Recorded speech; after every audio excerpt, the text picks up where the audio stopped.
आज की क्लास में हम डिस्कस करते हैं हरियाणा जीके, जो हरियाणा में होने वाले एग्ज़ाम्स जैसे HSSC, HPSC, HTET, CET exams इत्यादि में उपयोगी होगी। और अब हम अपनी क्लास की शुरुआत करते हैं हरियाणा के प्राचीन नामों और फिर उसके गठन। हरियाणा का गठन कब हुआ, कैसे हुआ और किन कारणों से हुआ। अब हम बात करते हैं हरियाणा के प्राचीन नामों से। तो हरियाणा के जो प्राचीन नाम है वो रहे हैं ब्रह्मावर्त,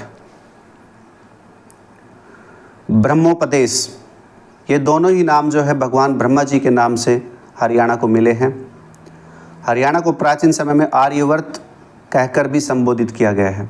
आर्यवर्त इसलिए कहा गया है क्योंकि यहाँ पर आर्य इस क्षेत्र में आके बसे थे, इस वजह से इस क्षेत्र को आर्यवर्त भी कहा गया है। ब्रह्मा की उत्तर वेदिका, इस क्षेत्र को ब्रह्मा की उत्तर वेदिका भी भगवान ब्रह्मा जी के नाम से ही ब्रह्मा की उत्तर वेदिका इस क्षेत्र को कहा गया है। ऋग्वेद में हरियाणा को रज हरियाणे कहकर संबोधित किया गया है। ऋग्वेद में हरियाणा को रज हरियाणे कहकर संबोधित किया गया है। और महाभारत काल में हरियाणा को बहुधान्यक कहकर संबोधित किया गया है। बहुधान्यक इसलिए कहा गया है क्योंकि इस क्षेत्र की धरती उपजाऊ है और यहाँ पर अच्छी फसल होती थी, और अच्छी फसल होने की वजह से इस क्षेत्र को बहुधान्यक कहा गया है महाभारत काल के दौरान। तो अगर आपसे क्वेश्चन पूछा जाए कि ऋग्वेद में हरियाणा को किस नाम से संबोधित किया गया है, तो वो रहेगा रज हरियाणे। और ये पूछा जाए कि महाभारत काल के दौरान हरियाणा को किस नाम से संबोधित किया गया है, तो वह है बहुधान्यक। तो इस तरीके से क्वेश्चन पूछे जाएंगे। और अगर आपसे क्वेश्चन पूछा जाए कि मनुस्मृति में हरियाणा की स्थिति को क्या बताया गया है, तो मनुस्मृति में हरियाणा को दो नदियों सरस्वती नदी और द्रष्टद्युति नदी के किनारे बताया गया है। तो क्वेश्चन पूछा जाए कि मनुस्मृति में हरियाणा को कौन कौन सी नदी के बीच बताया गया है, तो वो है सरस्वती नदी और द्रष्टद्युति नदी।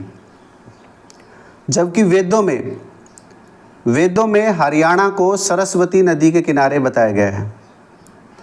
वेदों में हरियाणा को सरस्वती नदी के किनारे बताया गया है। तो क्वेश्चन अगर इस तरीके से आए कि वेदों में हरियाणा को कौन सी नदी के किनारे बसा हुआ बताया गया है, तो वो आंसर रहेगा सरस्वती नदी। जबकि मनुस्मृति में दो नदियों सरस्वती और द्रष्टद्युति नदी के किनारे बताया गया है। हरियाणा को हरियाणा नाम कैसे मिला?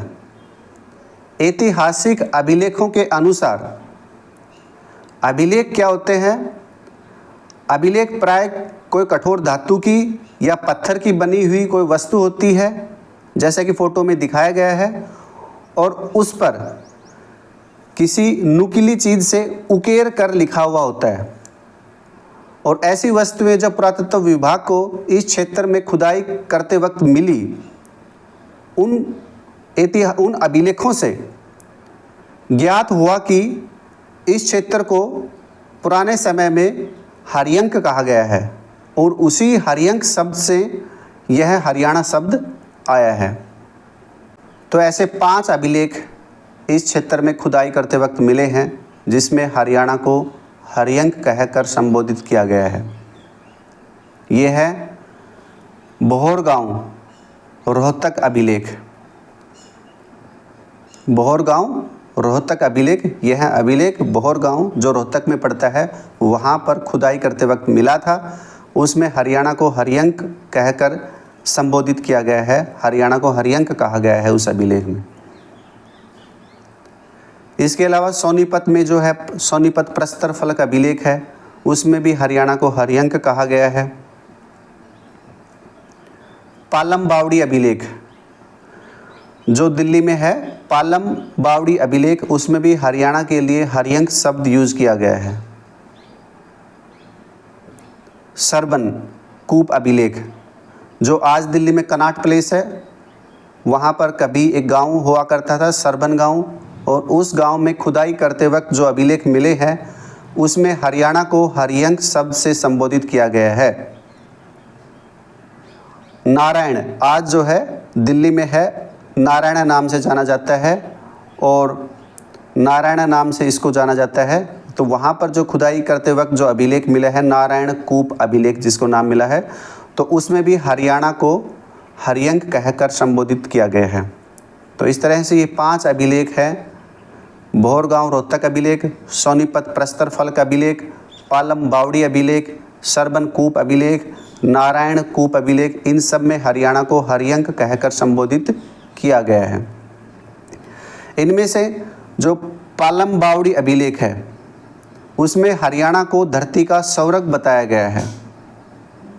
अगर क्वेश्चन पूछा जाए, आपसे एग्जामिनर क्वेश्चन पूछे कि कौन से अभिलेख में हरियाणा को धरती का संवरक बताया गया है, तो आंसर रहेगा पालम बावड़ी अभिलेख, जिसमें हरियाणा को धरती का संवरक बताया गया है। टोपरा अभिलेख जो मौर्य काल के दौरान का है, उसमें भी हरियाणा का उल्लेख मिलता है। तो यहाँ से क्वेश्चन पूछा जा सकता है कि जो टोपरा अभिलेख है वो कौन से काल के दौरान का है, तो मौर्य काल के दौरान का है, जिसमें हरियाणा का उल्लेख मिलता है। चाहमाण ग्रंथ एकमात्र ऐसा ग्रंथ है जिसमें हरियाणा को हरियाणा कहकर संबोधित किया गया है। तो क्वेश्चन पूछा जा सकता है वह कौन सा ग्रंथ है जिसमें हरियाणा को हरियाणा कहकर ही संबोधित किया गया है, तो आंसर रहेगा चाहमाण ग्रंथ। चाहमाण ग्रंथ में हरियाणा को हरियाणा ही कहा गया है। अब हम हरियाणा की कुछ जगहों का जिनका प्राचीन ग्रंथों में या पुस्तकों में उल्लेख मिलता है उनकी बात करते हैं। वामन पुराण में कुरुक्षेत्र का उल्लेख मिलता है। वामन पुराण में कुरुक्षेत्र का उल्लेख मिलता है और कुरुक्षेत्र को उसमें कुरुजंगाल कहा गया है। वामन पुराण में कुरुक्षेत्र का उल्लेख मिलता है और कुरुक्षेत्र की जगह कुरुजंगाल कहा गया है। और उसमें ब्रह्म सरोवर जो कुरुक्षेत्र में है, ब्रह्म सरोवर का उल्लेख भी वहाँ पर मिलता है। तो इस तरह से वामन पुराण में क्वेश्चन पूछा जाए कि वामन पुराण में हरियाणा की कौन सी जगह का उल्लेख मिलता है, तो आप बताओगे कुरुक्षेत्र का। या फिर वामन पुराण में ये पूछा जाए कि वामन पुराण में कुरुक्षेत्र को किस नाम से संबोधित किया गया है, तो आंसर रहेगा कुरुजंगाल। ऐसा ही पूछा सकता है कि वामन पुराण में हरियाणा की कौन सी हेरिटेज साइट का उल्लेख मिलता है, तो वह है ब्रह्म सरोवर। बौद्ध धर्म ग्रंथ दिव्य वदान में हरियाणा की 2 जगहों का उल्लेख मिलता है।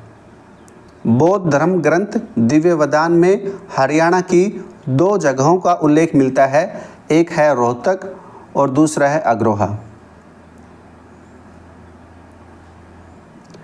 नुकुल दिग्विजय ग्रंथ में हरियाणा की कौन सी जगह का उल्लेख मिलता है, क्वेश्चन अगर पूछा जाए तो रहेगा रोहतक।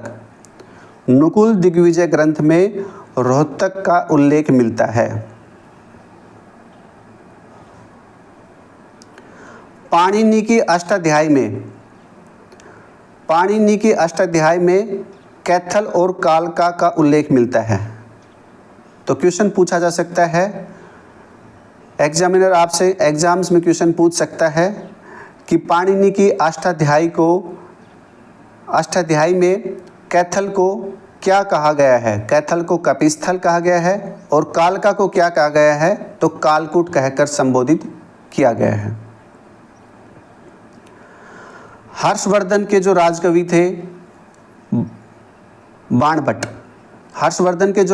थे बाणभट्ट, उन्होंने जो लिखी थी हर्षचरित्र, तो उसमें कुरुक्षेत्र का उल्लेख मिलता है और वहाँ पर कुरुक्षेत्र को श्रीकंठ जनपद नाम से संबोधित किया गया है।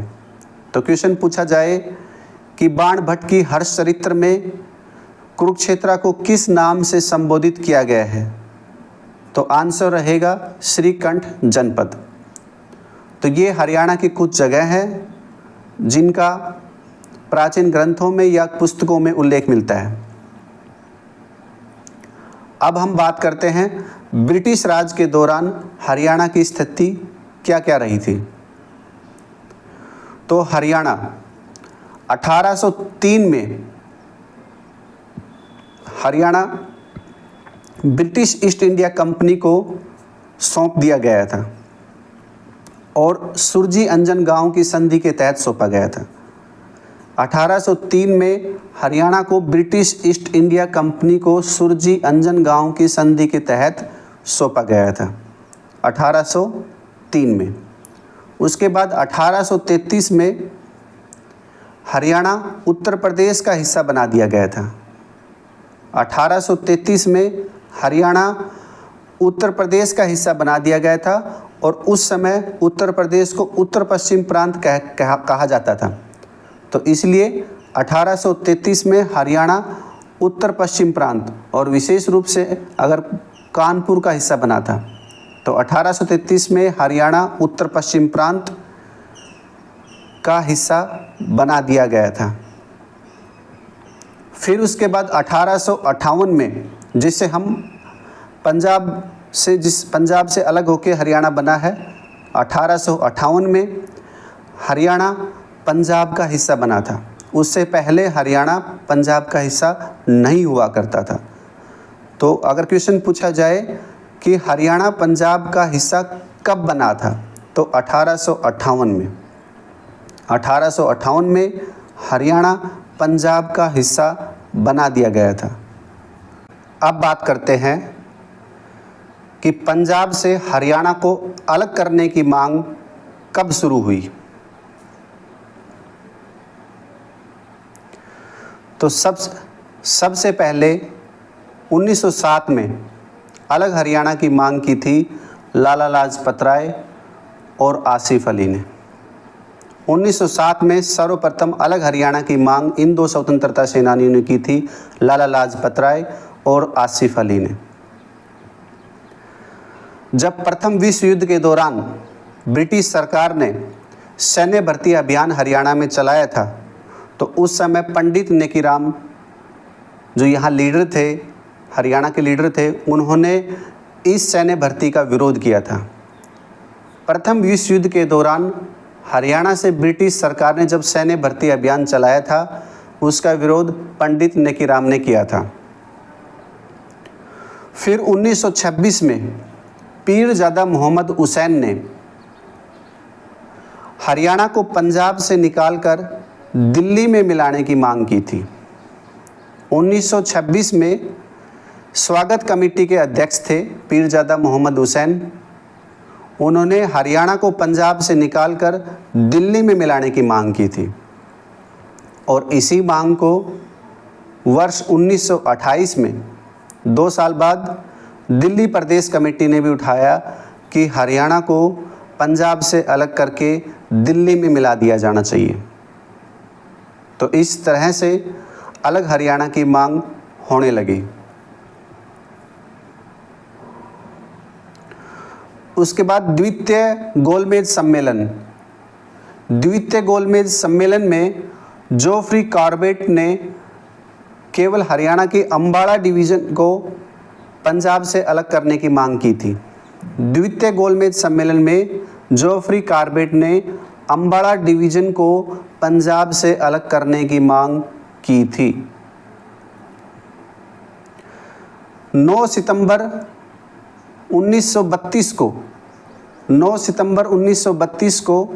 देशबंधु गुप्ता ने हरियाणा को पंजाब से अलग करने की मांग की थी। 9 सितंबर 1932 को देशबंधु गुप्ता ने हरियाणा को पंजाब से अलग करने की मांग की थी और उन्होंने कहा था, देशबंधु गुप्ता ने कहा था कि ये जो हरियाणा है यह पंजाब का हिस्सा पहले कभी नहीं हुआ करता था।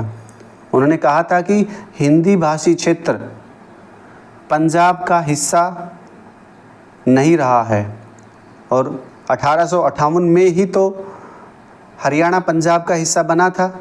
उससे पहले तो ये जो हिंदी भाषी क्षेत्र हरियाणा जो था यह पंजाब से भी अलग था। तो देशबंधु गुप्ता ने अलग हरियाणा की मांग 9 सितंबर 1932 को की।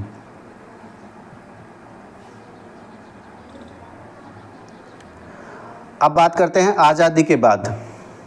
आज़ादी के बाद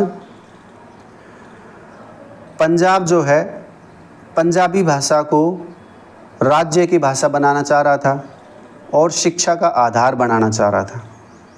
इससे हिंदी भाषी क्षेत्र में रोष उत्पन्न हो गया कि हम पंजाबी भाषा को हमारे ऊपर नहीं थोपने देंगे। तो इस तरह से हिंदी भाषी क्षेत्र पंजाबी भाषा को राज्य भाषा या शिक्षा का आधार मानने को बिल्कुल भी तैयार नहीं था। ये बात है आज़ादी के बाद की। तत्कालीन पंजाब के मुख्यमंत्री भीमसेन सच्चर ने इस विवाद के निपटारा करने के लिए प्रदेश को चलाने के लिए 10 अक्टूबर 1949 को एक फॉर्मूला दिया जो उन्हीं के नाम से जाना जाता है, सच्चर फॉर्मूला। उन्होंने हिंदी भाषी क्षेत्र और पंजाबी भाषी क्षेत्र को अलग किया और उसमें अलग अलग रूल बनाए। उन्होंने रूल बनाए कि हिंदी भाषी क्षेत्र में जो सरकारी भाषा जो होगी वह हिंदी रहेगी और पंजाबी भाषी क्षेत्र में जो है सरकारी भाषा पंजाबी रहेगी। दूसरा, शिक्षा में भी प्री यूनिवर्सिटी एग्ज़ाम तक हिंदी भाषी क्षेत्र में हिंदी रहेगी और पंजाबी भाषी क्षेत्र के अंदर पंजाबी रहेगी। और पंजाबी क्षेत्र में जो दूसरी भाषा का जो दूसरी भाषा का जो दर्जा जो मिलेगा वो हिंदी को होगा और हिंदी भाषी क्षेत्र में दूसरी भाषा जो होगी वो पंजाबी भाषा होगी।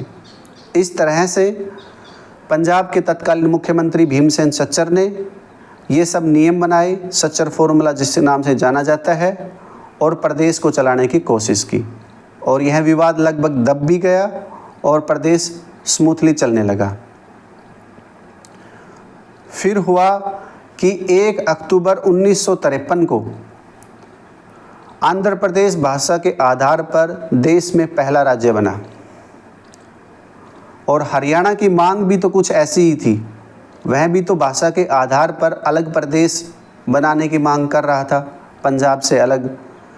तो 1 अक्टूबर 1953 को आंध्र प्रदेश भाषा के आधार पर गठित होने वाला पहला राज्य बन गया। तो हरियाणा का विवाद और ज़्यादा गहरा गया कि जब आंध्र प्रदेश को भाषा के आधार पर अलग राज्य बनाया जा सकता है तो हरियाणा क्यों नहीं बनाया जा सकता।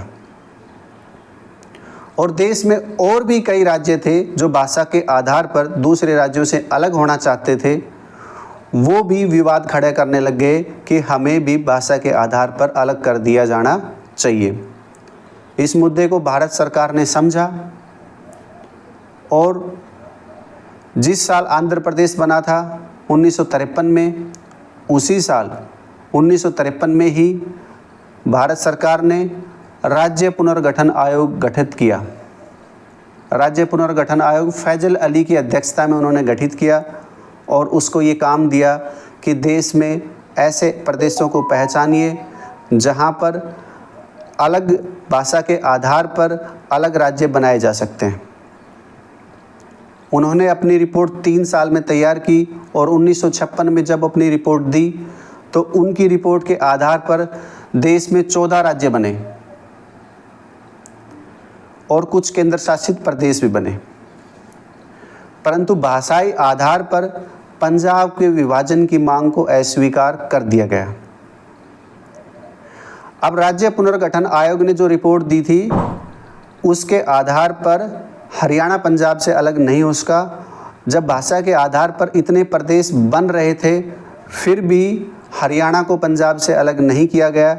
उसके पीछे एक वजह यह थी कि यहाँ पर जो डिवीज़न होना था वो पंजाबी भाषा और हिंदी भाषा का जो होना था उसके साथ साथ, क्योंकि पंजाबी भाषी मीन्स सिख्स और हिंदी भाषी मीन्स हिंदूज, तो यहाँ पर भाषा के साथ साथ धर्म का भी विभाजन हो रहा था। इसलिए राज्य पुनर्गठन आयोग ने अलग हरियाणा की मांग को उस समय अस्वीकार कर दिया।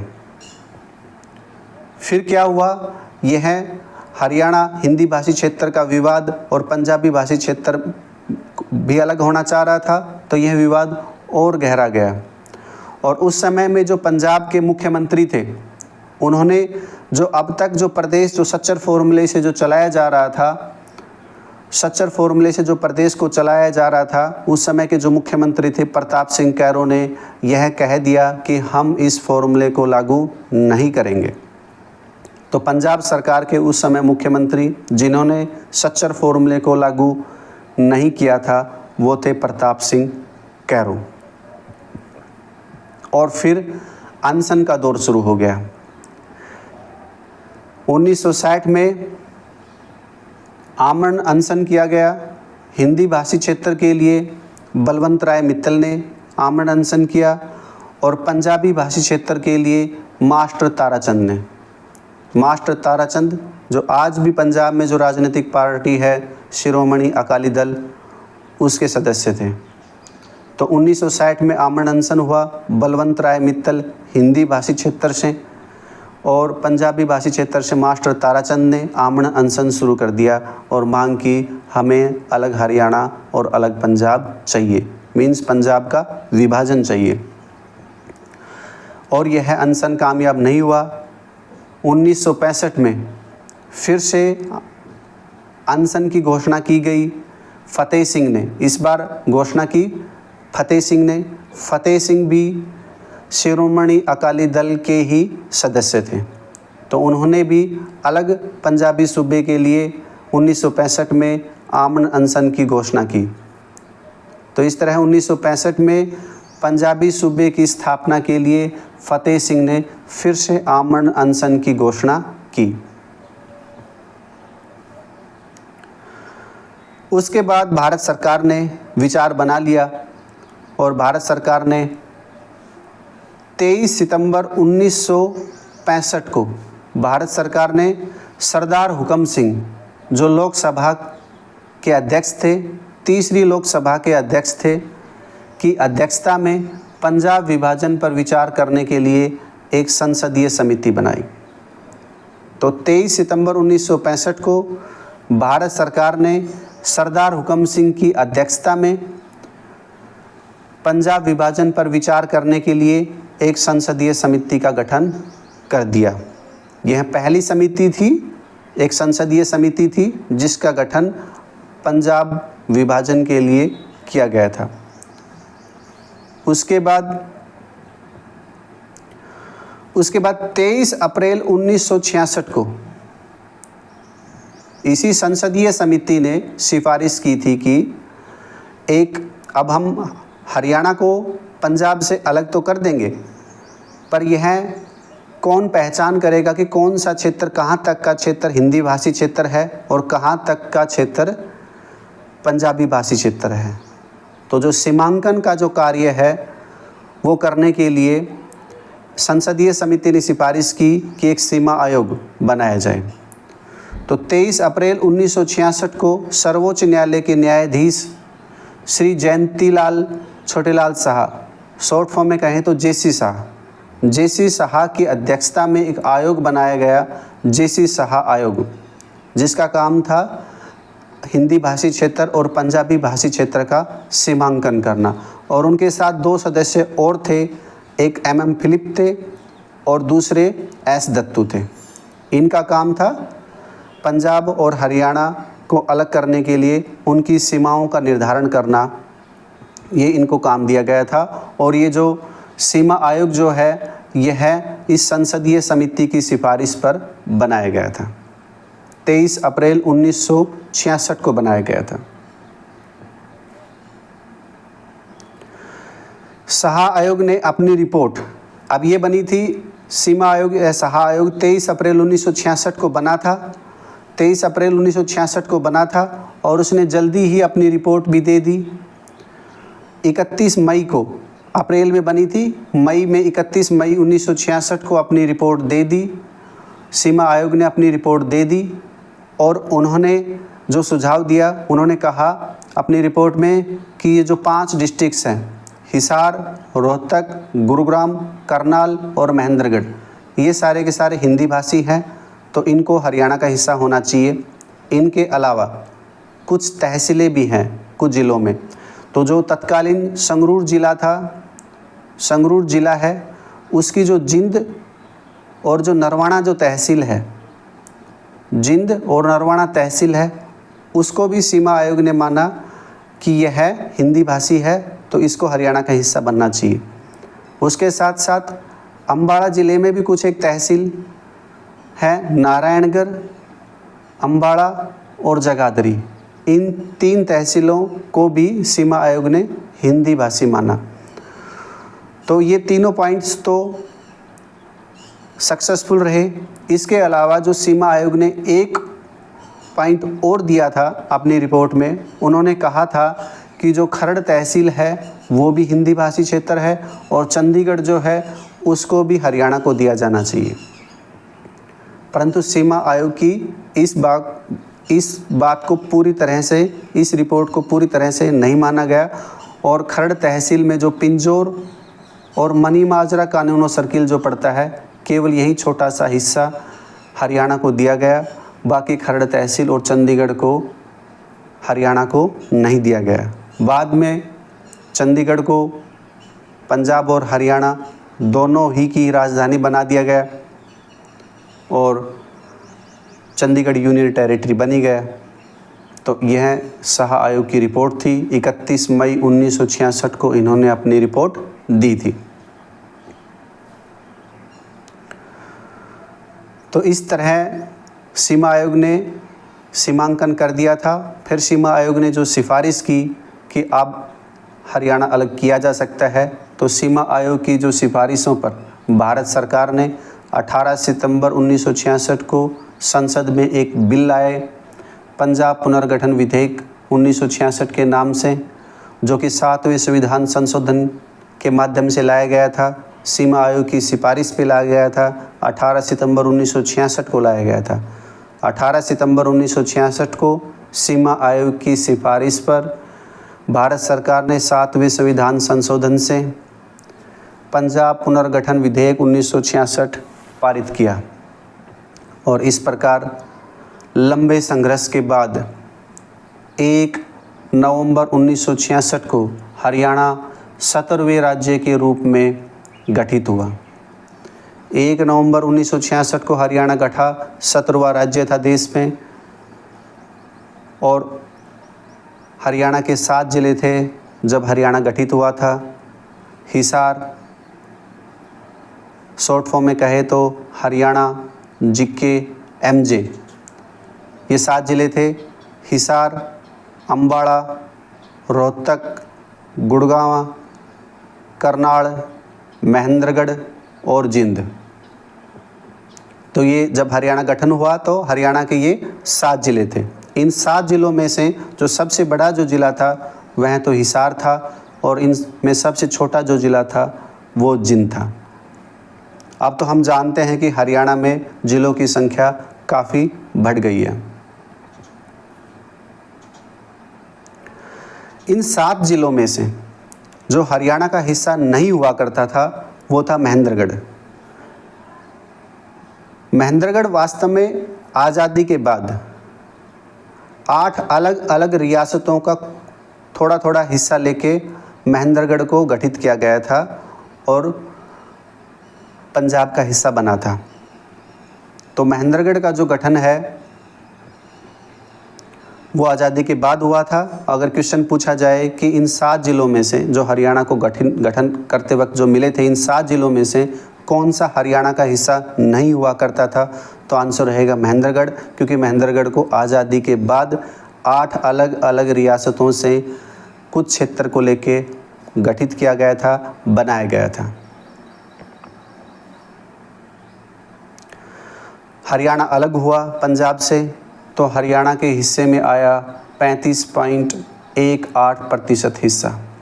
जब हरियाणा अलग हुआ था पंजाब से तो उसका जो पूरा पंजाब था उसका 35.18% हिस्सा हरियाणा को विभाजन के समय मिला। जो कुल क्षेत्रफल था वह था 44,212 वर्ग किलोमीटर। 44,212 वर्ग किलोमीटर क्षेत्रफल था। और जब हरियाणा का गठन हुआ तो राष्ट्रपति थे एस राधाकृष्णन और प्रधानमंत्री थी श्रीमती इंदिरा गांधी। धन्यवाद। अगर आपको क्लास अच्छी लगी हो तो वीडियो को लाइक करें और हरियाणा जीके के लिए इस चैनल को सब्सक्राइब करें।